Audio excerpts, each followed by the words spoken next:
Alors cette coopération, enfin cette collaboration avec Pfister m'a vraiment permis de tester pas mal d'idées, plusieurs concepts, d'avoir des idées en fait assez fraîches, assez neuves, et de pouvoir vraiment les tester par le biais déjà de croquis, de maquettes, et surtout aussi de voir quelle était la place de l'objet maintenant dans un intérieur contemporain, et aussi de se faire plaisir. Évidemment, j'ai pensé à moi-même quel serait le genre d'objet qui me serait utile, pour lesquels j'aurais besoin chez moi, et d'essayer de créer des choses qui sont à la fois radicales, mais qui peuvent être après personnalisées par les clients. Donc pour moi, j'imagine vraiment une pièce qui a son sens dans un appartement et qui peut évoluer avec le temps.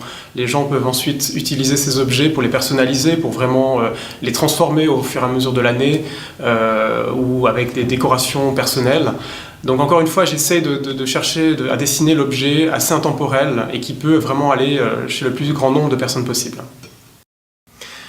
Alors quand je dessine, j'aime bien en fait vraiment essayer, en tout cas pour moi le principal challenge, c'est de travailler sur des objets radicaux qui sont relativement, j'essaie en tout cas qu'ils sont bien pensés, qui traversent le temps, non pas seulement au niveau de la fonctionnalité, mais aussi au niveau du design, au niveau de l'esthétique.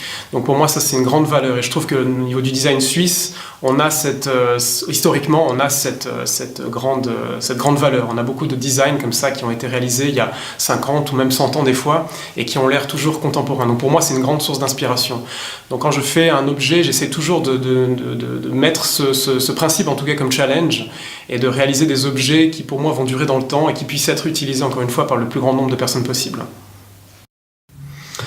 Pour moi, la Suisse, c'est un pays très riche culturellement. C'est vrai qu'on parle toujours d'un petit pays, on parle d'un pays voilà, assez calme, ce qui est pas faux, ce qui est vrai, mais en même temps, si on voit vraiment ce qui se passe, si on sent vraiment ce qui se passe, on sent une grande richesse culturelle, une grande richesse ethnique aussi. Il y a beaucoup de gens qui viennent de l'étranger, qui sont une source d'inspiration constante.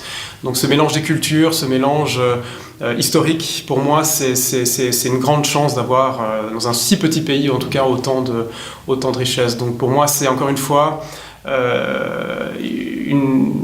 quelque chose de très précieux. On aime partir de la Suisse pour aller s'inspirer dans d'autres pays, mais autant on aime partir et autant on aime revenir en Suisse, parce qu'il y a cette vraie qualité de vie, il y a cette vraie culture qu'on apprécie beaucoup.